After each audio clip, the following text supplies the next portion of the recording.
What's up, Nerfers, and welcome back to my channel, where today I'm covering the Xshot Longshot, which has finally made its way to Australian toy store shelves. You can find it at Kmart for only 29 Australian dollars. An absolute bargain for what it is. Now, Xshot in Australia have decided to skip the default skin entirely and went straight to the anime one, which I realize can be a bit polarizing. You can, of course, paint over it if you don't like it. But overall, this is now the cheapest injection molded blaster that Australians can buy when they're starting out in the Nerf hobby. But I wouldn't go using it in its stock form. You see, when Xshot brought this to Australia, they decided to make it worse than everywhere else in the world. They've effectively nerfed a Nerf blaster, if you want to call it that. The biggest change they've made is that in the box, it only comes with full-length darts and doesn't come with one of their adapted magazines at all. It also comes with a much weaker spring, only achieving around 60 FPS with half-length darts. Luckily for us in Australia though, local store Foamwork Adelaide have been cooking over the past couple of months. And they finally have a drop-in kit ready for this thing, going to take it up above 200 FPS, ready for your competitive events. Including the price of the blaster, which is $29, the total drop-in kit brings it to just over 100. For comparison, any other starter blaster like a Seagull or a Harrier is going to be at least twice that, maybe even 3 times the price. That is how big of a game changer this blaster is for the competitive scene for people who are starting out in the hobby. Now, to start out with, I'm going to show you how to put all of the parts into the blaster, and then I'm going to test it. Let's get started.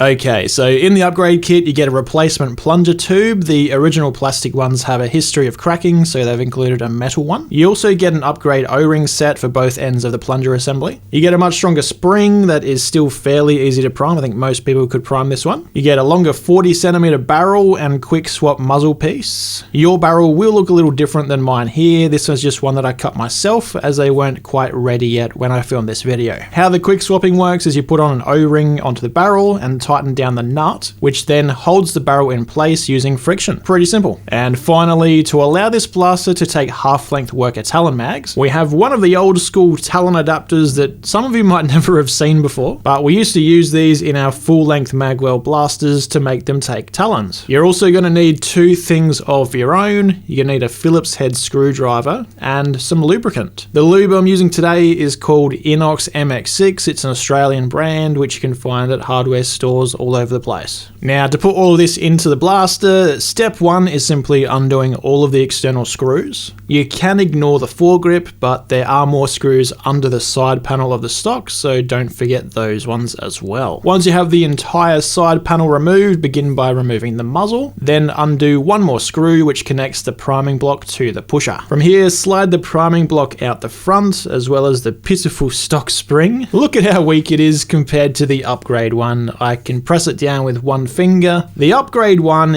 is far beefier. You couldn't do the same thing with that. To make the rest of this quite easier, I suggest taking the whole plunger assembly out of the shell and putting it back in when it's all changed. Remove the stock barrel, which is too short to add any kind of rifling attachment onto the front of the blaster, which is why we have the 40cm upgrade one. Also, get the 2 replacement O-rings. The little spring in there serves as padding for the plunger, so hang on to that. And as I fire it during the testing later on, you'll actually hear that dampening and making the firing a lot quieter. Go ahead and swap the O-rings on both the plunger and the breech. I accidentally put the green one where the black one should be and the black one where the green one should be, but if you do it correctly, the green one should be on the breech and the black one should be on the plunger that moves. So do the opposite of what you see here. Grab your new plunger tube and give it a generous amount of lube. Put some of the excess on the 2 O-rings and then put the barrel into the breech with that buffer spring in place.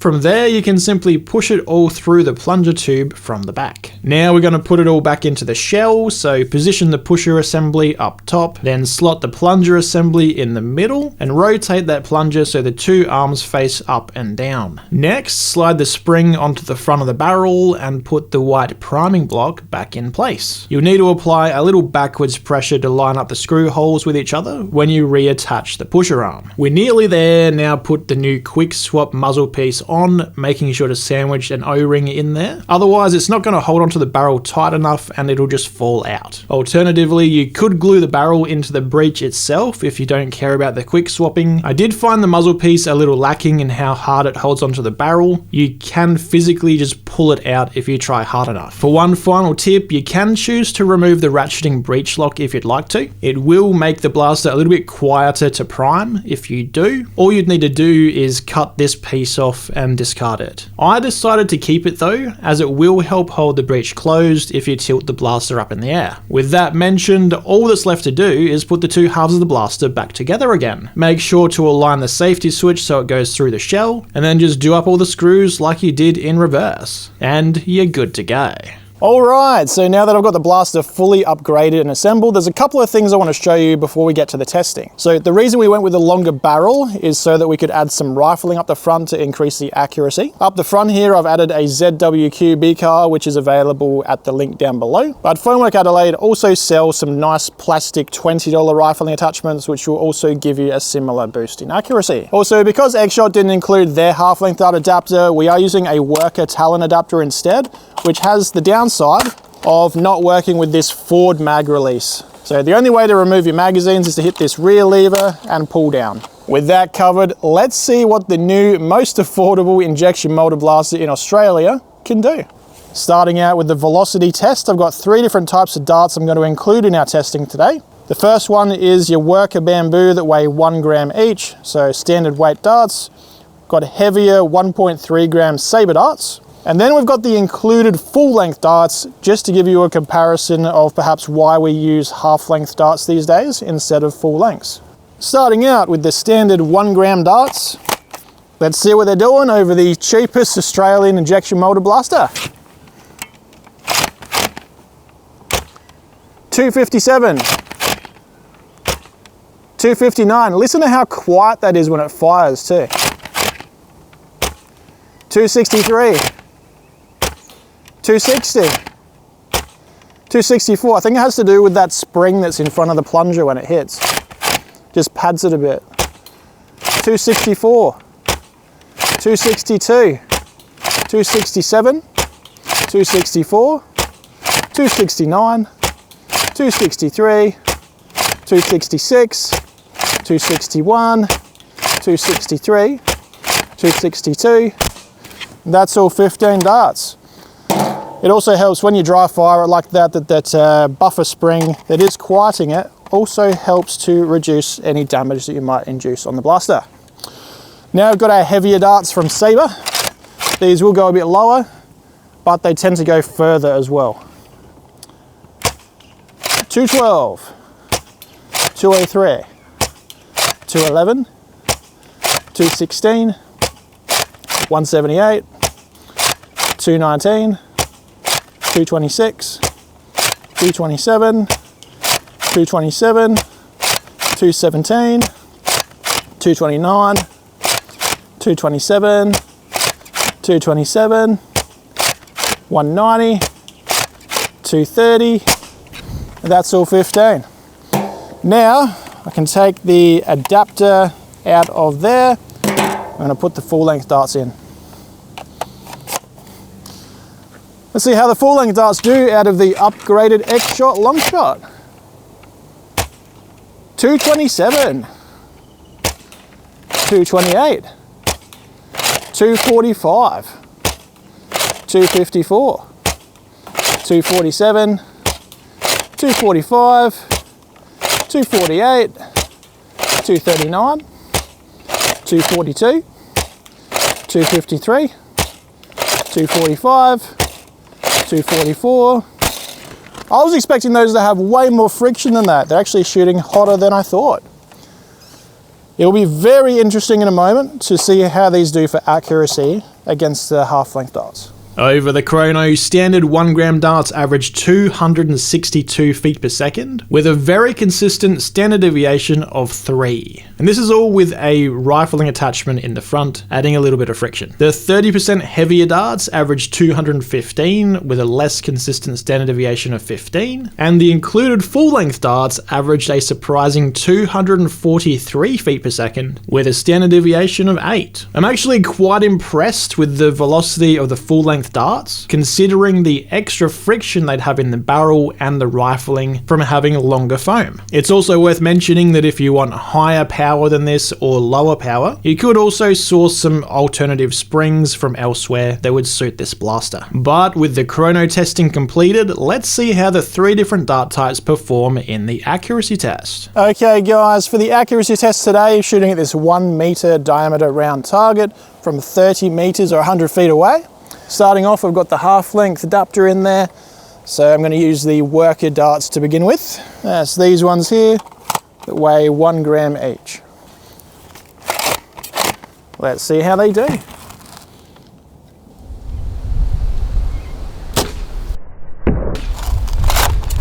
That's a hit.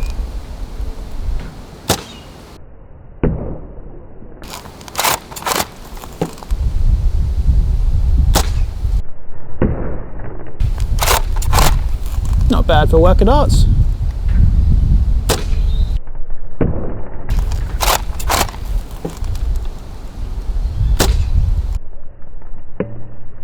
That one was a bit shorter.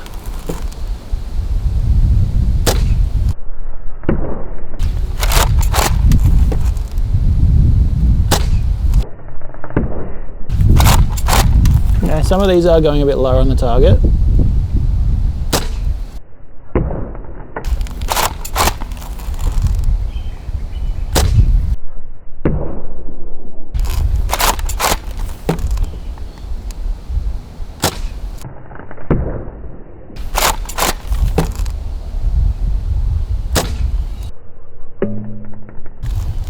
That one hit the blocks below.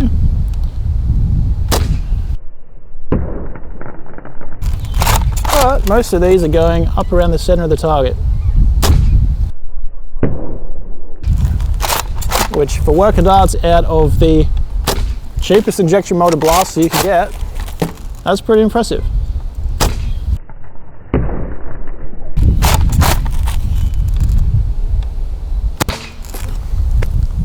Also, that's pretty loud when it dry fires, just so you know. All right, we've got the heavier saber darts now. These may end up having better accuracy. Let's find out.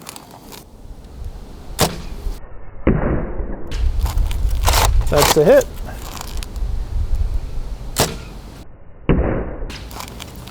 There's that. They are going a little bit more to the right though, but we can correct for that in our sight. Not that I'm going to now that I've started.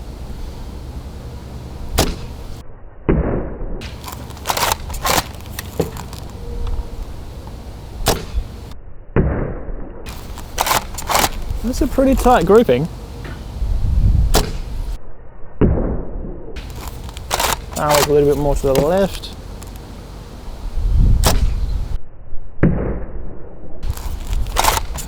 Back over to the right.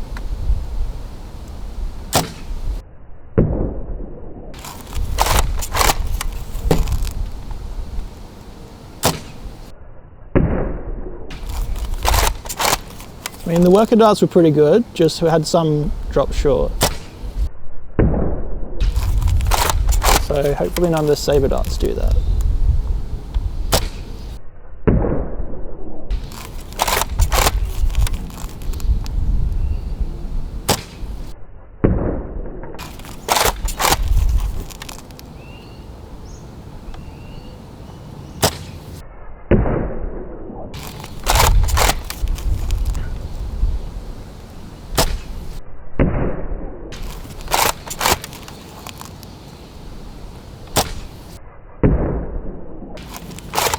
No, none of the saber darts seem to be dropping short. Almost deafened myself again with the dry fire. Now we take out this Talon adapter, put in the full length darts. I'm going to try aiming at the same exact spot as I've been aiming with the other darts and see how these do. But if I have to, I'll aim a bit higher.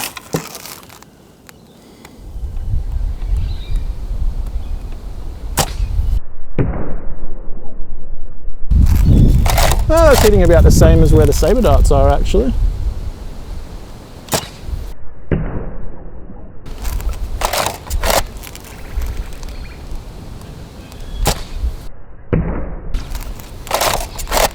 They are spinning a bit more in the air. Less aerodynamic than a half-length darts.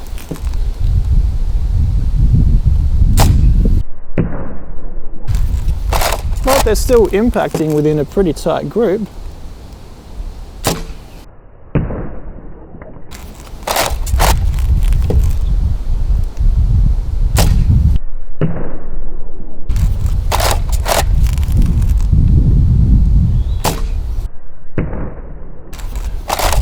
And none of them have dropped short like the workers did.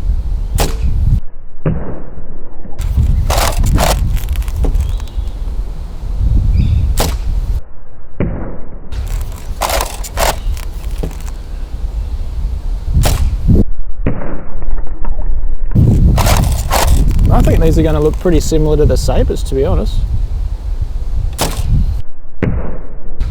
Oh, that one was a little bit wider to the right. That's all 12 of those because the mag only holds 12. Let's take it back inside and see which dart type performed the best. From a distance of 30 meters away or 100 feet, worker darts had a grouping 80 centimeters high and 30 centimeters wide. Saber darts had a grouping 60 centimeters high and 40 centimeters wide. And Xshot full lengths had a grouping 40 centimeters high and 60 centimeters wide. Xshot full lengths were surprisingly accurate, and I think they kept up well with the other two half-length dart options, at least in this testing. Overall, the accuracy of all three were pretty impressive for a $100 competitive blaster once modded. Not quite as accurate as some of my more expensive blasters, but for the price point, this is an incredibly good result. Now for some final thoughts on the Xshot Longshot. Okay guys, I've come straight from the accuracy test to give my final thoughts on the Xshot Longshot while I'm still in the field with it fresh in my mind. I haven't seen the results that you guys just did, but what I've got to say about these full length darts, I'm quite impressed with the accuracy that they're actually able to do with modern rifling attachments. I still wouldn't use them though. I reckon I'd stick with the half-length darts simply because you can carry twice the amount on you. Plus they were looking like they were spiraling a bit through the air.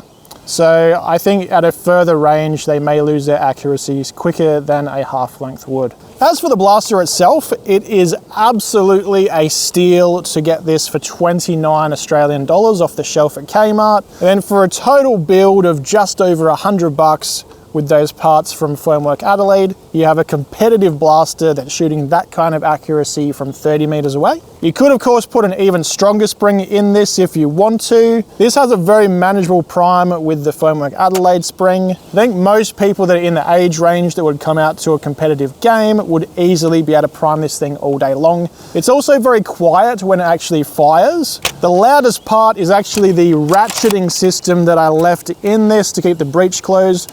You can remove that, which I showed you how to just cut that out during the build guide. Overall, I think this is a very good option for someone starting out in Nerf. Very available in Australia. Kmart's are in pretty much every major city or even large towns these days. And Foamwork Adelaide shipped nationwide. So check them out at the links down below.